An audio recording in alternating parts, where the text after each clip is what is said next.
Núcleo de Telesaúde do Hospital Universitário. Universidade Federal do Maranhão. Utilização da escala de estigma adaptada ao acometido por hanseníase, um relato de experiência. A escala de estigma, ela, de fato, como a Sônia já introduziu, é algo que relativamente é recente, né? A validação dela para o Brasil ocorreu também de modo recente, então está sendo uma experiência assim, de grande relevância, né, no sentido da atuação com a hanseníase. E antes de nós falarmos, né, a introduzir, na verdade, o assunto sobre a escala em si, nós precisamos falar também sobre saúde mental, né? Apesar de parecer saúde mental e hanseníase distantes, mas na verdade eles estão inteiramente entrelaçados, né? Pois a saúde mental, dentro do próprio conceito da OMS, a saúde é o bem-estar físico, mental, sócio e espiritual, né? Então, um indivíduo sem saúde mental, consequentemente, ele não tem saúde. Quando a gente trata sobre a hanseníase, nós sabemos que a hanseníase ela é conhecida desde as antigas civilizações, né? A doença de pele, até então chamada lepra, carregou consigo diversos preconceitos, discriminação, sofrimento, rejeição e isolamento. Então, a hanseníase em si, ela já tem um aspecto histórico-cultural de muito sofrimento, né? Por muitos pacientes, ela é inclusive vista como um castigo, né? Pelo seu histórico também bíblico que nós conhecemos.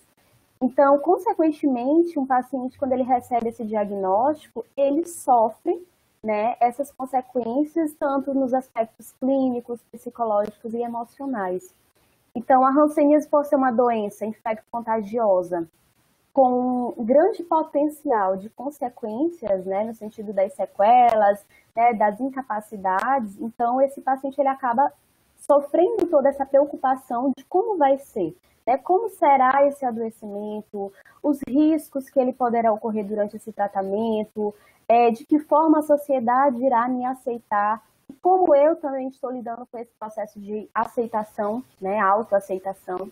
Então, antes mesmo de sofrer o preconceito e a discriminação resultante do estigma da doença, o paciente ele passa pelo choque do diagnóstico, né, que ele causa algumas reações psicológicas confusas. Foi o que o estudo da Silveira trouxe. Então, o que acontece? De repente, todo paciente, quando ele vivencia um processo de adoecimento, ele passa por um momento de dúvida, de incertezas, mas quando se refere à hanseníase, que já tem todo esse histórico, de alguma forma, esse sofrimento ele se intensifica, né? E, inclusive, a hanseníase é uma doença ainda, um grave problema de saúde pública, apesar, né, dos avanços que nós já estamos conseguindo obter, mas, de alguma forma, ainda se percebe a necessidade de uma atenção voltada, né, a esses pacientes. Então, como que começou esse serviço, né? Como foi a implantação da psicologia no serviço do programa de controle da hanseníase? Para contextualizar vocês, a psicologia ela já atua, né? Eu já estou no Hospital aqui de Lisboa há 5 anos, mas de um ano para cá, né, desde maio de 2019 para cá, nós começamos a perceber algumas demandas surgindo dentro do programa de controle da hanseníase. Então, alguns pacientes eram encaminhados à psicologia e assim nós realizávamos esses atendimentos.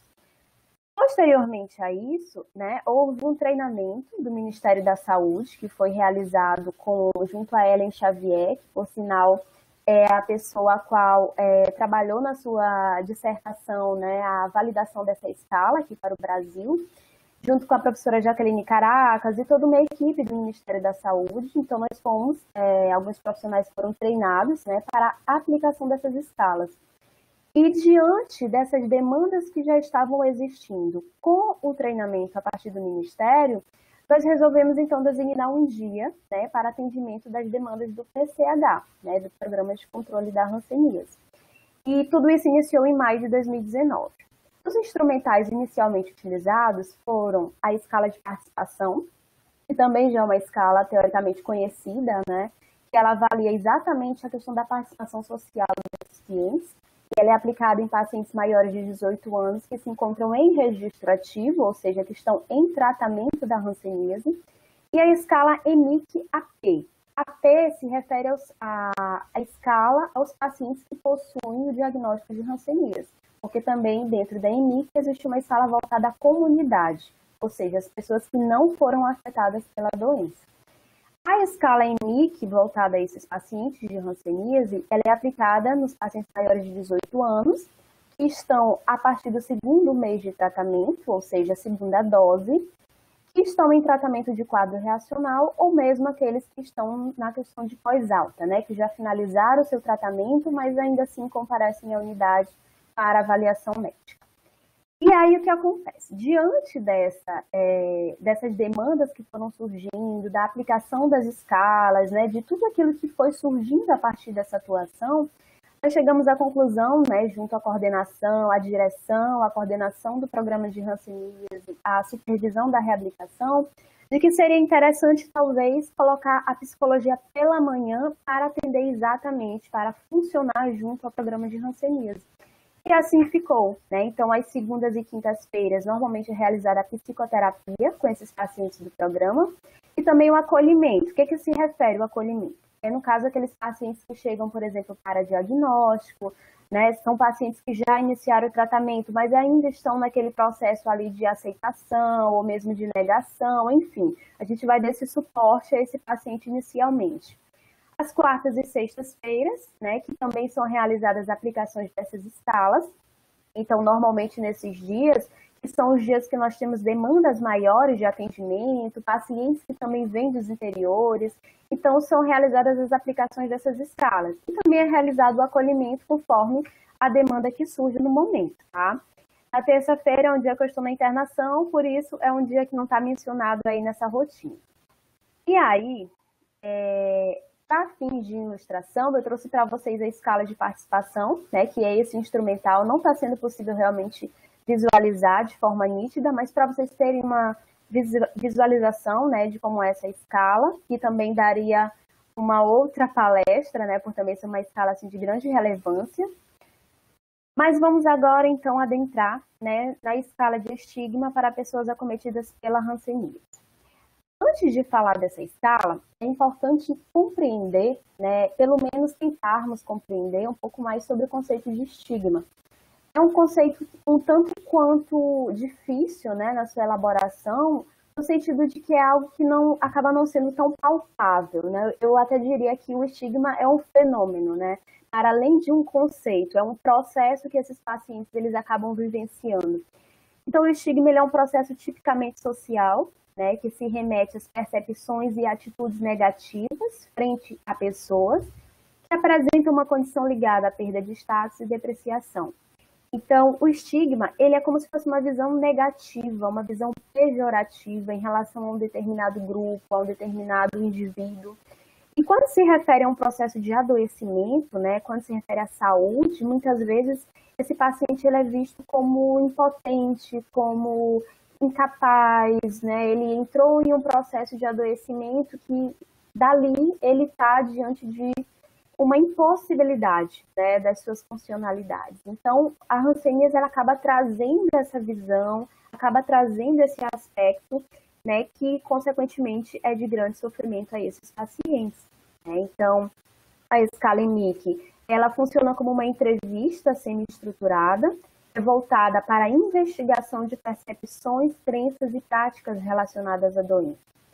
E a partir do momento que é feita a aplicação dessa escala, é possível nós percebermos, por exemplo, qual a experiência, né, que esse paciente vivencia diante do adoecimento e também os seus possíveis impactos psicossociais. Alguns apresentam índices maiores, outros menores, mas inevitavelmente há impactos, sim, psicossociais, tá? Outro aspecto também que é possível perceber a partir da utilização dessa escala, como eu já falei, é o processo de estigma e o de autoestigma. Muitas vezes esse paciente, ele não sofre, né, essa situação a nível social, mas ele vivencia um processo de autoestigma, ou seja, ele tem essa dificuldade de aceitação e de validação de si mesmo. Então, isso também é causador de muito sofrimento, né? E, inclusive, trabalhar a questão do estigma, do autoestigma, é uma possibilidade de reduzir, né? Ou seja, funciona como uma redução, como uma estratégia significativa para o controle da hanseníase. Em que sentido? Quando o paciente ele percebe um primeiro sinal ou sintoma da hanseníase, ele poderá, talvez se a hanseníase não tivesse essa visão que se tem, né, esse histórico que carrega, ele poderia procurar um serviço de saúde com maior tranquilidade, né, sem essa preocupação.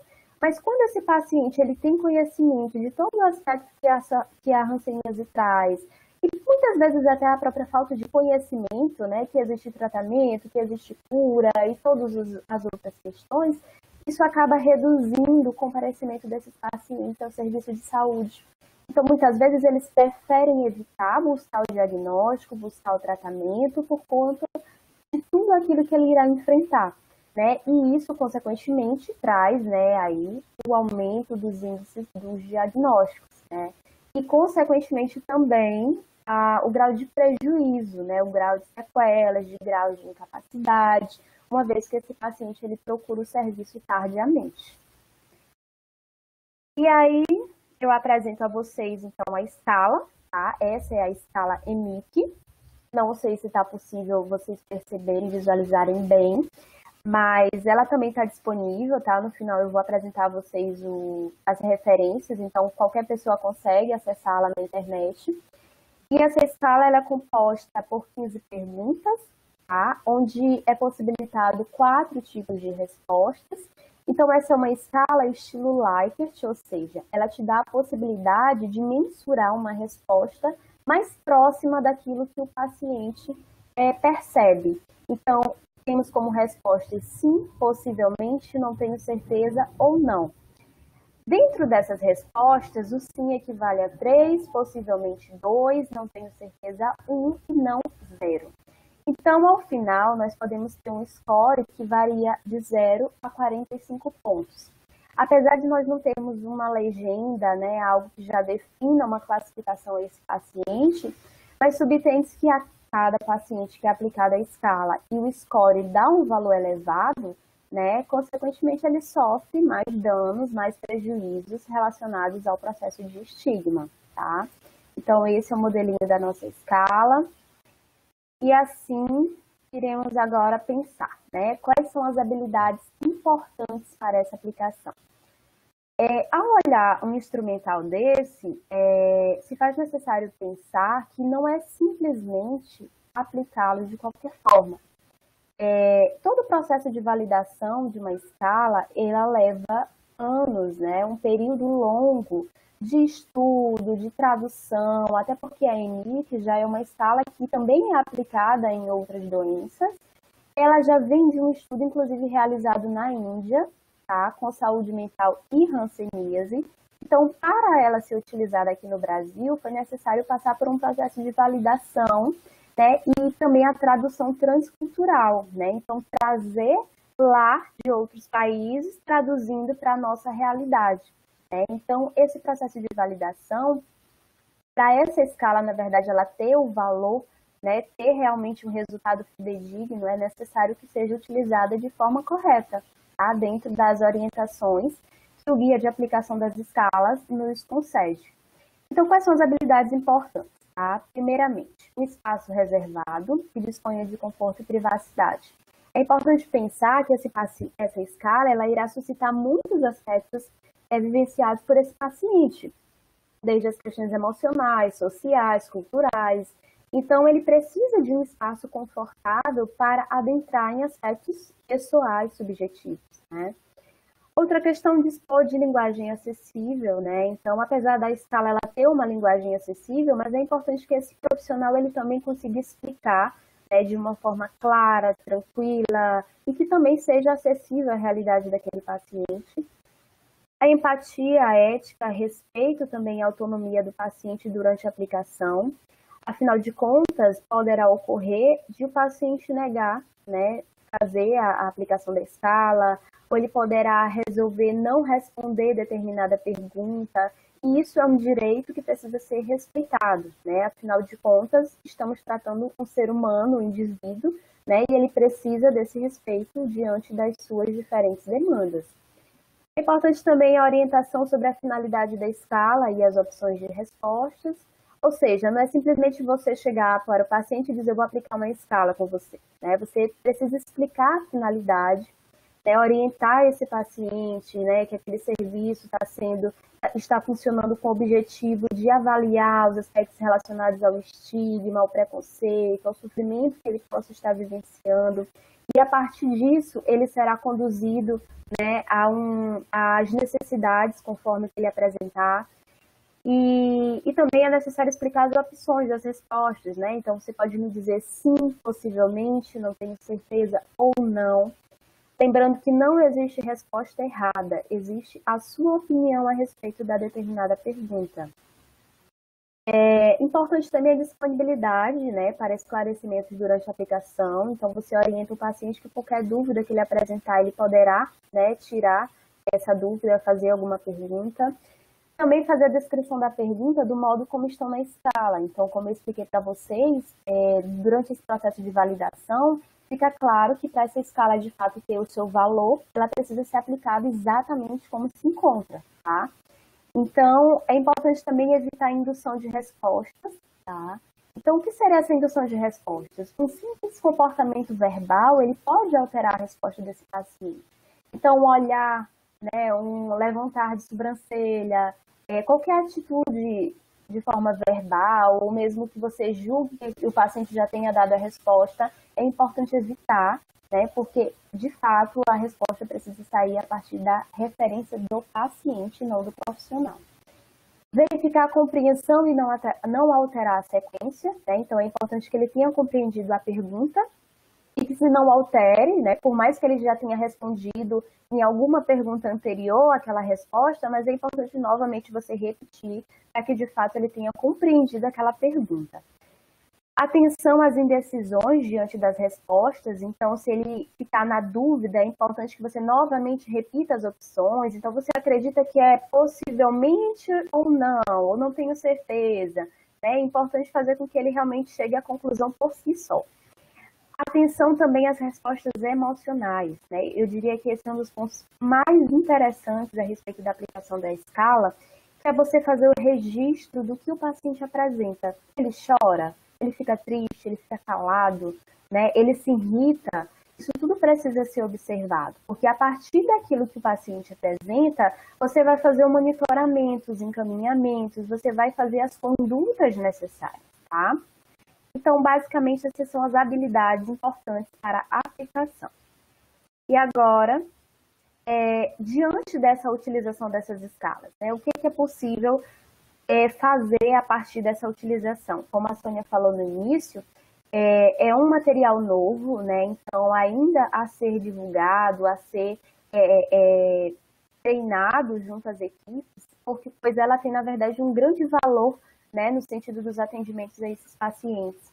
Então ela pode ser aplicável em qualquer nível de atenção à saúde no SUS. Recentemente, até conversávamos isso em um grupo, né, do quanto um colega falando o quanto seria necessário essa aplicação na atenção primária, né, afinal de contas é tão importante nós trabalharmos o processo da prevenção, né, antes mesmo que esse paciente chegue a um adoecimento ou já uma consequência, né, mais difícil de ser tratado. Então é aplicável em qualquer nível de atenção à saúde no SUS.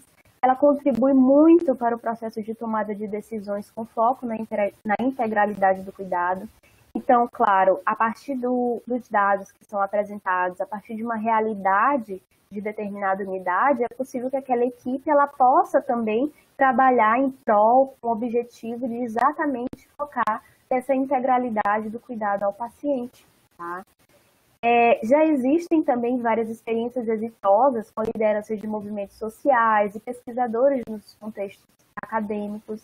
Infelizmente, durante as minhas pesquisas, eu ainda tive um pouco de dificuldade de encontrar referências, artigos, né, pesquisas voltadas à utilização dessa escala, mas eu acredito assim, que é um campo riquíssimo para ser estudado, para ser debatido, então temos bastante material a ser trabalhado a partir da aplicação delas.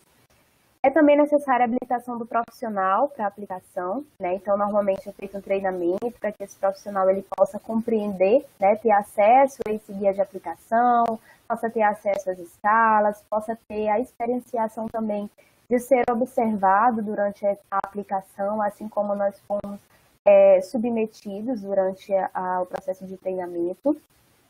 Algumas habilidades, como também já citei, né, a postura empática, evitar interrupções. É importante também fazer o estabelecimento, gente, do contato visual, né? Não dá para você fazer a aplicação de um instrumental olhando para o instrumental sem ter acesso a esse paciente, né? Sem olhar. Até porque o comportamento verbal, ele fala muito mais do que palavras, né? Muito mais do que respostas. Então, é importante que esse contato visual, ele exista, tá? E também a observação do não verbal e fatores contextuais, né? Como eu acabei de dizer, você precisa observar o que aquele paciente apresenta para além da sua fala e também se atentar aos fatores contextuais, né? Não dá para você generalizar, né, a toda a resposta, a todo o comportamento que se apresenta, o motivo, por exemplo, do paciente estar se comportando daquela determinada forma. Então, tudo isso precisa ser visualizado, tá? E quais são as possibilidades, né, de intervenção? A partir do guia de aplicação, algumas intervenções elas são possíveis de serem realizadas, como, por exemplo, a elaboração de um plano de cuidado. Né? Então, a partir do momento que eu vejo demandas surgirem dentro daquele serviço, eu já posso pensar de que forma, né, trabalhar junto a essas necessidades.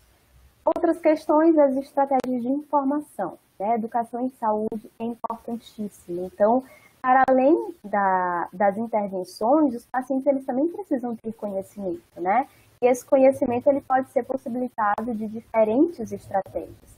Então, também é necessária informação, conhecimento, a educação e comunicação, né? Então, nós temos também a questão dos grupos de ajuda mútua, grupos de autocuidado. Nós também já temos essa experiência lá no Hospital Aqueles de Lisboa, tá? Que é o nosso grupo de autocuidado. Já é um grupo que temos há alguns anos e se encontra bastante fortalecido.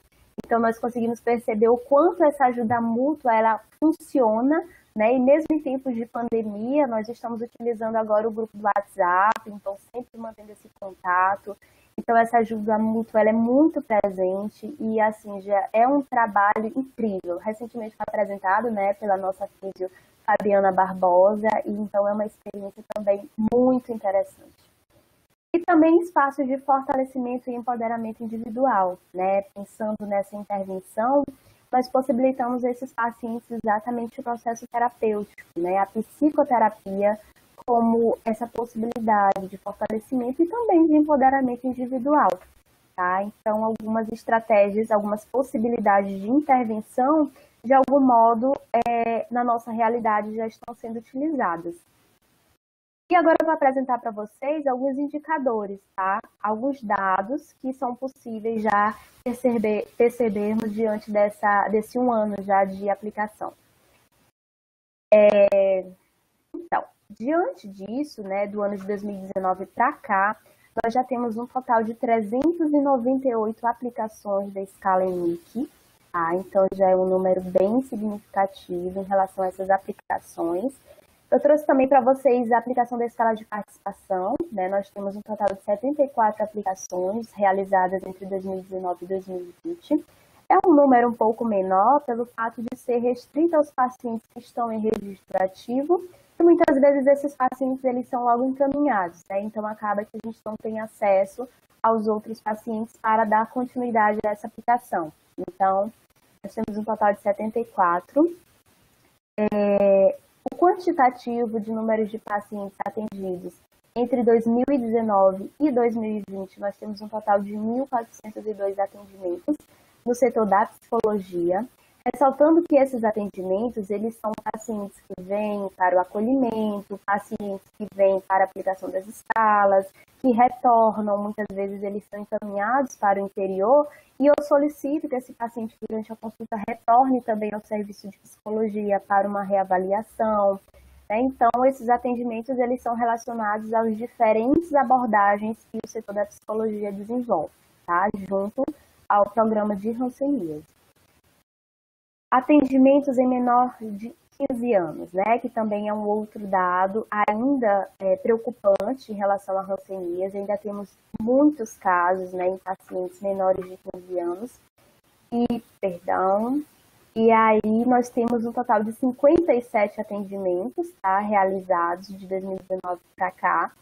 E esse atendimento ele é bem significativo, pois além de ter essa abordagem junto à criança, ao pré-adolescente, ao adolescente, é também realizado esse suporte familiar, tá? Pacientes em registro ativo, nós temos um total de 92 atendimentos realizados do ano passado para cá. Mas, em resumo, nós temos um total de... Os nossos maiores índices, na verdade, são mulheres adultas, um total de 37,93%, 35,63% são homens.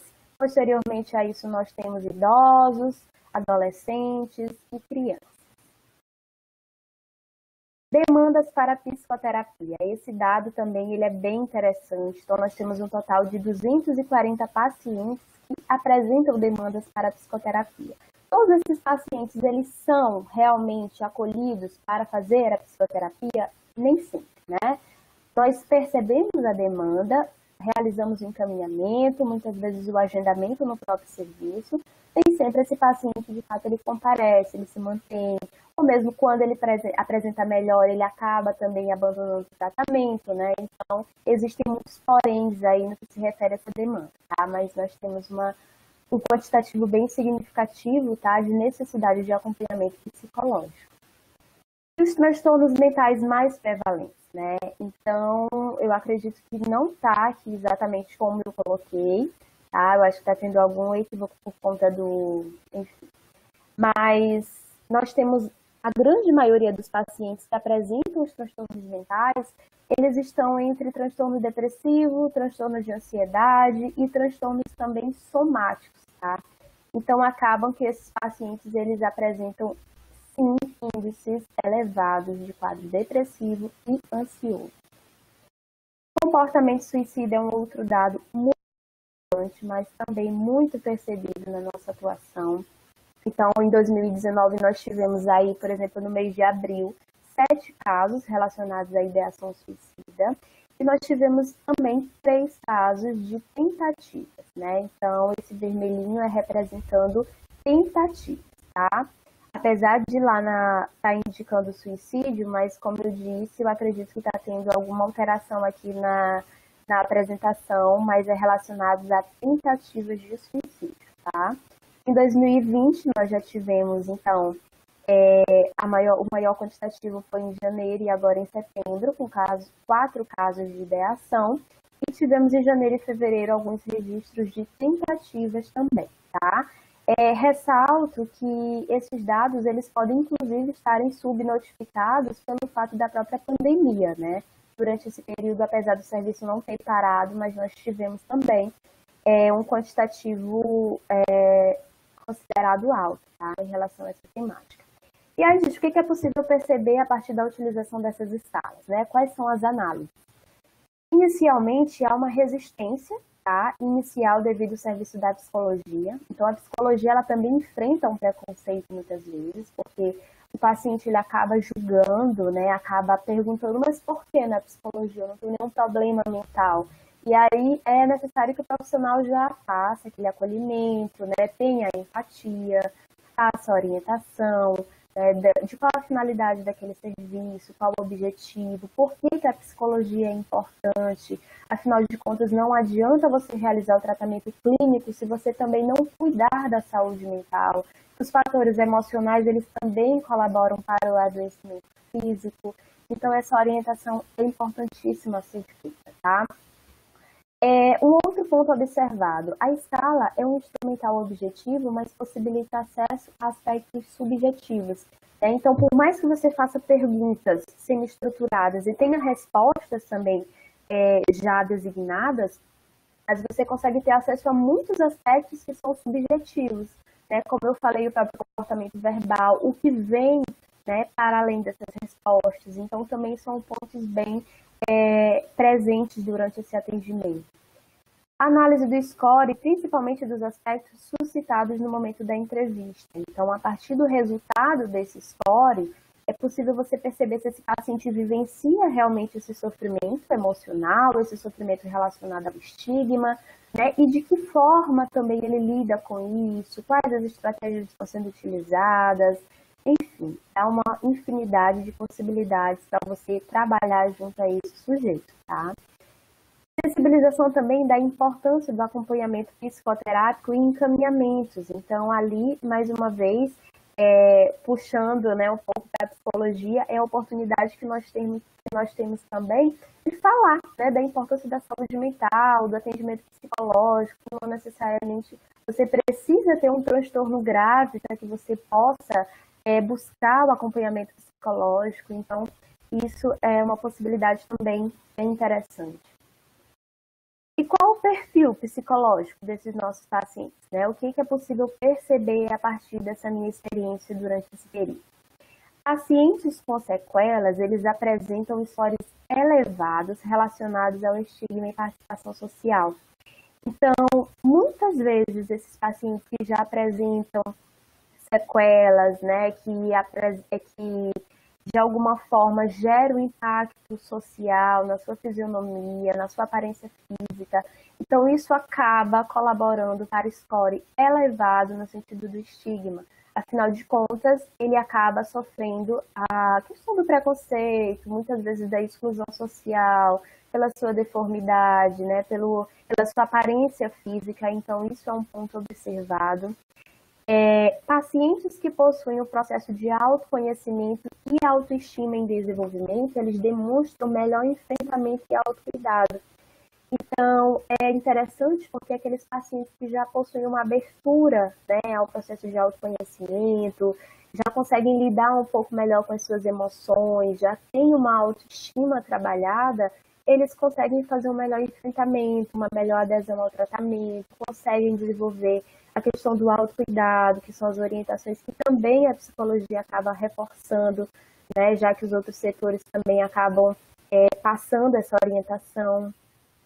A importância da rede de apoio e recursos de enfrentamentos, né? Então, é muito visível a necessidade desse paciente quando ele apresenta a família ao lado, né? A família, amigos, pessoas próximas. Então, ele acaba fazendo também um melhor enfrentamento em relação a essa doença. A questão da fé, da religião, é um outro ponto que eles utilizam bastante também, né, como um recurso para o enfrentamento desse adoecimento. Outros aspectos também. Pacientes menores de 15 anos, eles apresentam um impacto psicológico devido à sua aparência física.